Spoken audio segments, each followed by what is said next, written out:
श्रोतेहो, भारतानं पाकिस्तानवर विजय मिळवत बांगलादेश हे नवं राष्ट्र जगाच्या नकाशावर उदयाला आणलं. या गोष्टीला आज 50 वर्ष झाली. या निमित्तानं आकाशवाणीच्या वृत्त सेवा विभागानं तयार केलेला विशेष कार्यक्रम आता ऐकूया आजच्या वृत्त विशेष या सदरात.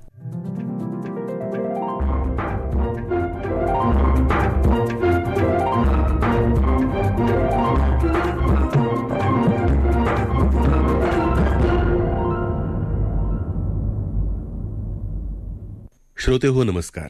भारतानं 1971च्या युद्धामध्ये पाकिस्तानवर मिळवलेल्या विजयाचा आज 50वा वर्धापन दिन आहे. यानिमित्त आकाशवाणीच्या वृत्तसेवा विभागाच्या वतीनं सादर आहे एक विशेष कार्यक्रम. जागतिक राजकारणाच्या इतिहासामध्ये 16 डिसेंबर हा अविस्मरणीय दिवस आहे. सर्वात कमी काळ म्हणजे अवघ्या 13 दिवसांच्या युद्धानंतर सार्वभौम राष्ट्र म्हणून बांगलादेशाचा जन्म झाला. युद्ध डिसेंबर 1971 मध्ये झालं असलं तरी त्यापूर्वी साधारण वर्षभरातल्या घटनांची मालिका पाहिली की पाकिस्ताननं युद्धजन्य स्थिती निर्माण केली हे लक्षात येतं. वास्तविक डिसेंबर 1970 मध्ये पाकिस्तानी लष्कर सत्तेवरून पायउतार झालं आणि देशात सार्वत्रिक निवडणुका घोषित झाल्या. या निवडणुकीत शेख मुजीबुर रहमान यांच्या नेतृत्वाखाली आवामी लीगला पूर्व पाकिस्तानात प्रचंड बहुमत मिळालं.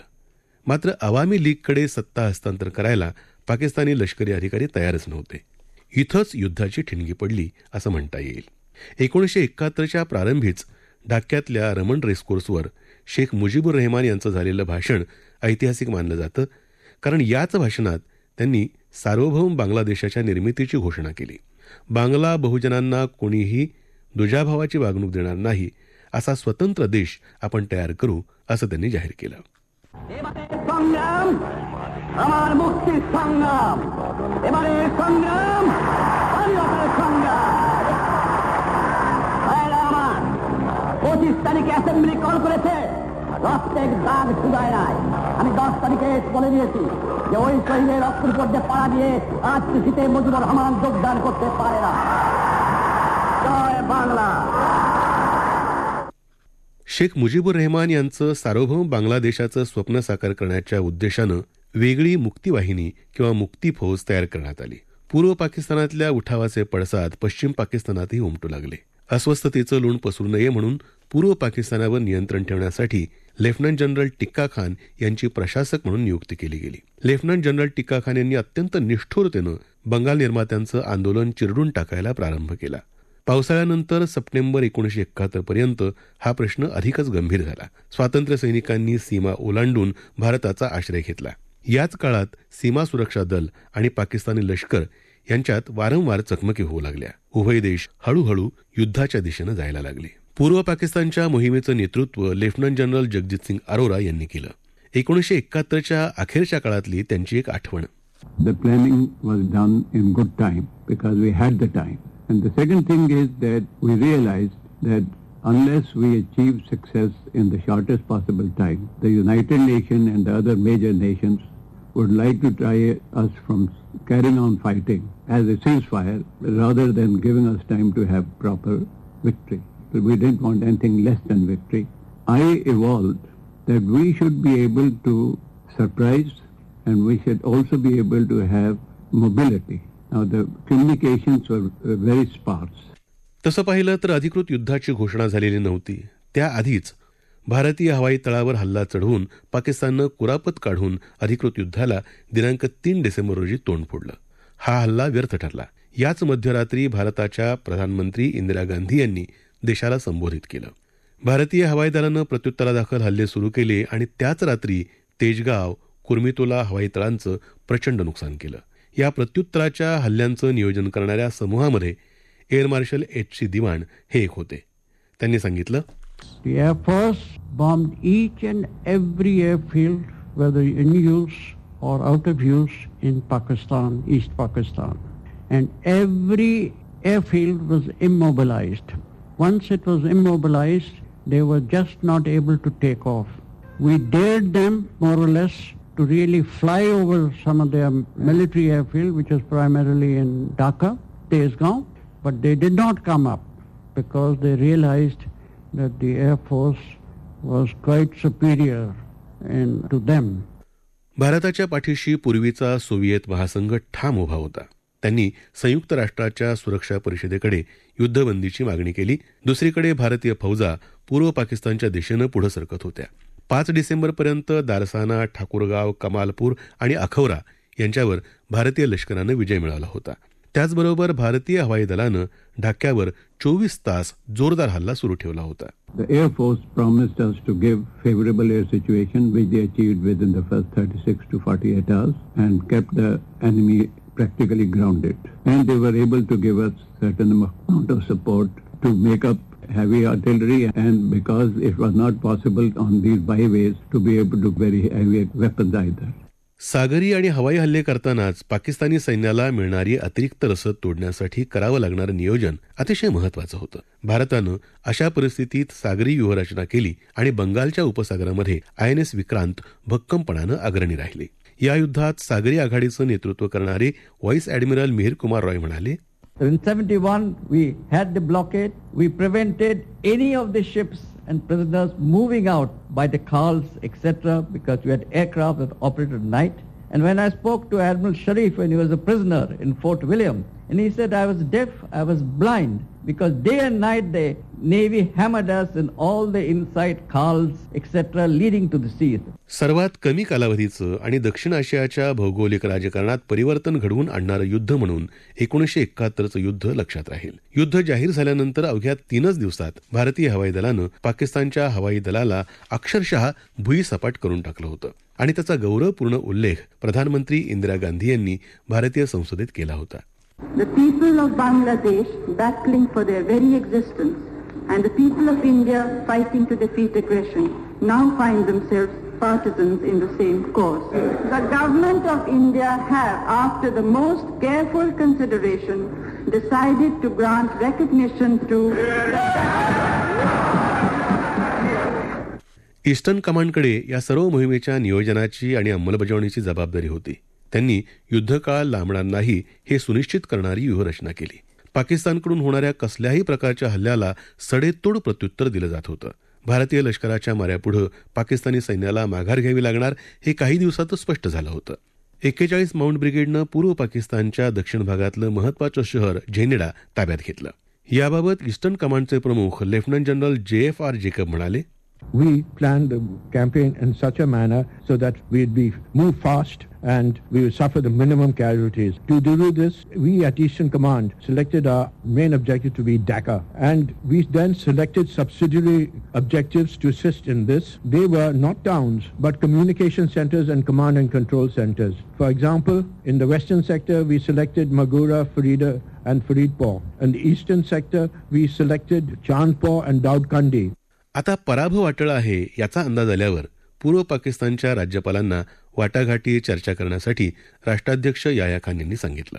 एव्हाना भारतीय फौजा जनरल बेन गोन्साल्विस यांच्या नेतृत्वाखाली आशुगंज इथं मेघना नदीपर्यंत धडकल्या होत्या. त्यांना आता ढाका काही फार दूर नव्हतं. 9 डिसेंबरला भारतीय नौदलानं क्षेपणास्त्र नौकेच्या हल्ल्यानं कराची बंदर पेटवून देऊन उद्ध्वस्त करून टाकलं. हा ऐतिहासिक हल्ला म्हणजे शत्रूच्या मानसिकतेला दिलेला प्रचंड हादरा होता असं सांगताना व्हाईस ॲडमिरल मिहिर रॉय म्हणाले, We took no one's permission but missile Karachi, and more than Karachi, the Kamari oil tanks, which really made the shortage of fuel. Besides that, it broke the morale of the Pakistan Navy and the people in Karachi. पूर्वेकडच्या मोर्चावर भारतीय सैन्यानं मेघना नदी ओलांडली होती. मात्र या हल्ल्यांमध्ये नदीवरचा पूल उद्ध्वस्त झाला होता. त्यामुळे नदी ओलांडण्यासाठी भारतीय सैन्याला 36 तासांची हवाई कारवाई करावी लागली. विशेष म्हणजे अशा संकट काळात स्थानिक लोकांनी आणि मुक्तिवाहिनीनं भारतीय सैन्याला नौका पुरवून मदत केली. We had, with Mukti Bahini, been able to achieve favorable situation as far as the civilian population is concerned. So wherever we went, they were there ready to help us. Whether they are rickshaws or they are country boats for crossing river, rickshaws for carrying our stuff. INS विक्रांतवर हल्ला करण्यासाठी पाकिस्ताननं अमेरिकी बनावटीच्या PNS Ghazi पाणबुडीचा वापर करण्याची योजना केली. मात्र त्यांच्या या योजनेचा आधीच अंदाज आणि सुगावा भारतीय नौदलाला लागल्यामुळे विशाखापट्टणम किनारपट्टीजवळ ही पाणबुडी निकामी करण्यात यश मिळालं. याविषयी INS विक्रांतवर असलेले व्हाईस ॲडमिरल प्रकाश म्हणाले, ship like aircraft carrier, which is a very big target. And in fact, the whole honor of the Indian Navy was crystallized in this one target. I received message straight away that Ghazi sunk. Now it was a tremendous relief. दुसरीकडे जमिनीवरही भारतीय सैन्यानं अत्यंत प्रभावी रणनीती वापरून आणि लष्करी कौशल्याचं प्रदर्शन करून एकापाठोपाठ विजय मिळवणं सुरूच ठेवलं होतं. 11 डिसेंबरच्या दुपारी टांगाईल ताब्यात घेतलं. यामुळे आता एक सुनिश्चित झालं होतं की पाकिस्तानी सैन्य मायमेन्सिंग क्षेत्रात होतं आणि ते त्यापुढे जाऊन ढाका ताब्यात घेऊच शकणार नाही. यावेळीही पुन्हा एकदा स्थानिक लोक आणि मुक्तीवाहिनीनं महत्वाची भूमिका पार पाडली आणि मोहीम फत्ते झाली. The 7th American Fleet was approaching the Bay of Bengal. It became imperative to finalize the fall of Dhaka. To achieve that, I felt that I must help the army in a bigger way and to quicken up the whole process of marching towards Dhaka. The closest that the army echelon or the army advanced troops were, they were in the north. So we had used this paradrop in the north of Dhaka. आता युद्ध सुरू होऊन 10 दिवस झाले होते आणि विविध क्षेत्रांमधून पाकिस्तानी सैनिकांनी आत्मसमर्पण करायला प्रारंभ केला होता. तोपर्यंत टांगाईल आणि नारसिंगडीच्या पुढे मजल मारल्यानंतर ढाका पूर्णपणे भारतीय सैन्याच्या ताब्यात आलं होतं. यानंतर लष्कर प्रमुख जनरल सॅम माणेकशॉ यांनी ऑल इंडिया रेडिओच्या माध्यमातून केलेलं प्रसारण ऐतिहासिक ठरलं. त्यांनी पाकिस्तानचे जनरल नियाझी यांना शस्त्र खाली ठेवायला सांगितलं आणि त्याचबरोबर जिनिव्हा परिषदेच्या करारानुसार चर्चा केली जाईल असं आश्वासनही दिलं. जसजसा वेळ पुढे सरकत होता तसतशी सैन्याचं संख्याबळही वाढत होतं. यापुढे आता युद्ध फार काळ लांबवणं योग्य ठरणार नाही हे लक्षात घेऊन पाकिस्तानचे अध्यक्ष याह्या खान यांनी पूर्व पाकिस्तानच्या राज्यपालांना युद्ध संपवण्यासाठी आवश्यक पावलं उचलण्याचे अधिकार दिले. अशा महत्वाच्या बैठकीनंतर राज्यपालांनी राजीनामा दिला. अंतिम शरणागती पत्करण्याआधी 2 दिवस जनरल नियाझी अमेरिकेच्या महासभेकडे गेले. युद्धबंदी करावी आणि आपल्या सैन्याचं रक्षण करण्याचा संदेश जनरल माणेकशॉ यांना द्यावा अशी मागणी त्यांनी महासभेकडे केली. जनरल माणेकशॉ यांनी मान्य केलं आणि पाकिस्तानी सैन्यानं आत्मसमर्पण करावं असं सांगितलं. या घडामोडींविषयी जनरल जेकब सांगतात.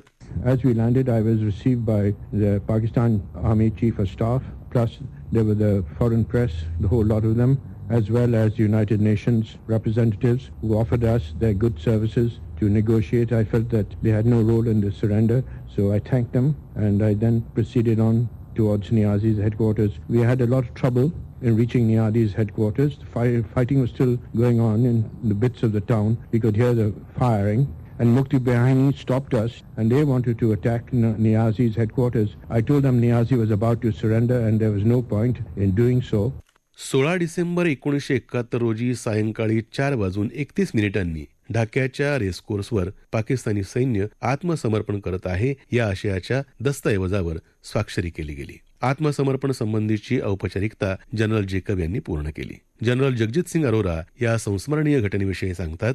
I had decided that we take the surrender in public view. So that's why the surrender was taken on the race course. And the public has gathered there in very large numbers, which has had a tremendous effect on public.